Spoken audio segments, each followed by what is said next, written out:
शहर की पुरानी गलियों में कोहरा ऐसे फैला था जैसे किसी सफेद चादर ने पूरी बस्ती का गला घूंट दिया हो। रात के 2:15 बज रहे थे। 45 वर्षीय रघुनाथ, जिसकी आंखों के नीचे काले घेरे उसके संघर्ष की गवाही देते थे, अपने पुराने काले पीले ऑटो को सड़क के किनारे खड़ा कर बीड़ी सुलगा रहा था। शहर सो चुका था। सड़कों पर सन्नाटा इतना गहरा था कि रघुनाथ को अपनी ही सांसों की आवाज साफ सुनाई दे रही थी। उसने सोचा, आज बस एक सवारी और मिल जाए तो कल के लिए राशन का इंतजाम पक्का हो जाएगा। तभी उसे दूर से एक आकृति आती दिखी। सफेद साड़ी, हाथ में एक पुराना थैला और पैरों में पायल की हल्की झंकार। हालांकि सन्नाटे में वो आवाज कानों को चुभ रही थी। वो ऑटो के पास आकर बोली, स्टेशन चलोगे भाई साहब? आवाज ठंडी थी, जैसे बर्फ की सिल्लियों से होकर आ रही हो।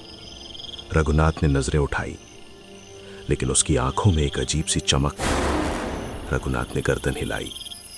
बैठिए, वैसे इतनी रात को आप अकेले जाना ठीक नहीं। औरत ने कुछ कहे बिना चुपचाप ऑटो में पीछे बैठ गई। जैसे ही वो बैठी, रघुनाथ को महसूस हुआ कि ऑटो का पिछला हिस्सा काफी नीचे झुक गया है, जैसे पीछे किसी पत्थर का भारी बोझ रखा गया हो। उसने इंजन स्टार्ट किया।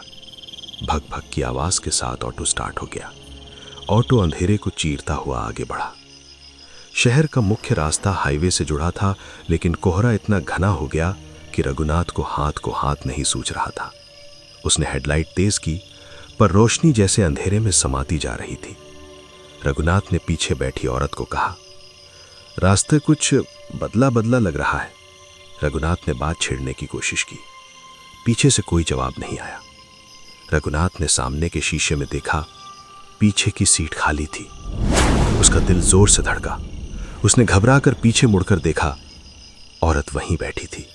उसकी नजरें नीचे झुकी हुई थीं। शायद नजर का धोखा होगा, उसने खुद को तसल्ली दी। लेकिन तभी उसने गौर किया कि ऑटो का स्पीडोमीटर 60 पर था, लेकिन बाहर के पेड़ और खंबे हिल तक नहीं रहे थे। ऐसा लग रहा था मानो ऑटो सड़क पर नहीं, बल्कि वक्त के किसी थमे हुए पहिए पर चल रहा हो। सफर बढ़ता गया। अचानक औरत ने बोलना शुरू किया। उसकी आवाज अब भारी और गूंजती हुई थी। आज से ठीक 10 साल पहले भी तुम इसी मोड़ पर खड़े थे ना? रघुनाथ के हाथ कांपने लगे। उसने कभी उस औरत को अपना नाम नहीं बताया था। आप मुझे कैसे जानती हैं? याद करो उस रात को, बारिश तेज थी, एक एक्सीडेंट हुआ था। रघुनाथ सोचने लगा, ये 10 साल पुरानी बात है। उस रात भी आसमान से पानी नहीं, आफत बरस रही थी। बिजली कड़कती तो ऐसा लगता मानो आसमान के सीने में कोई दरार पड़ गई हो। 35 साल का जवान रघुनाथ अपनी नई नई ऑटो लेकर शहर की बाहरी सीमा पर सवारी ढूंढ रहा था। किस्तें टूट रही थीं, गुंडे घर के चक्कर काट रहे थे और घर में तंगी का अंधेरा था। तभी उसे सड़क किनारे एक सफेद कार पलटी हुई दिखी। टायर अब भी घूम रहे थे और बोनट से धुआं निकल रहा था। रघुनाथ ने डरते डरते ऑटो रोका। कार के पास पहुंचते ही उसने देखा कि एक महिला, जिसकी उम्र करीब 30 साल रही होगी, बाहर निकलने की कोशिश कर रही थी। उसकी गोद में एक 5 साल की बच्ची थी जो बेहोश थी। महिला के सिर में चोट लगी थी और खून उसके सफेद लिबास को सुर्ख लाल कर रहा था। महिला ने कहा, भाई साहब बचा लीजिए, मेरी बच्ची को अस्पताल ले चलिए। महिला की आवाज टूटी हुई थी। रघुनाथ ने फुर्ती से उन्हें उठाया और ऑटो की पिछली सीट पर लिटाया। वो नेक इरादे से ही आगे बढ़ा था, लेकिन तभी उसकी नजर महिला के गले में चमकते भारी सोने के हार और उसके हाथों में भरी सोने की चूड़ियों पर पड़ी। बिजली की कड़कड़ाहट में वो सोना इतना तेज चमका कि रघुनाथ की ईमानदारी की आंखें चौंधिया गईं। रघुनाथ की ऑटो अंधेरे को चीरते हुए आगे चल रही थी। अस्पताल सिर्फ 5 किलोमीटर दूर था। रास्ते में रघुनाथ के दिमाग में द्वंद्व चल रहा था। एक तरफ अस्पताल की लाइटें दिख रही थी, दूसरी तरफ वो सोना जो उसकी पूरी जिंदगी की गरीबी मिटा सकता था। रघुनाथ ने मन ही मन सोचा, अगर इन्हें अस्पताल पहुंचाया तो पुलिस केस होगा, पूछताछ होगी, और अगर ये मर गई तो ये सब मेरा होगा। उसके भीतर के शैतान ने फुसफुसाया। बारिश और तेज हो गई। रघुनाथ ने अचानक ऑटो का रुख अस्पताल की जगह काली घाटी की ओर मोड़ दिया। महिला दर्द से करा रही थी। भाई, रास्ता, ये रास्ता कहाँ जा रहा है? अस्पताल तो पीछे रह गया। रघुनाथ खामोश रहा।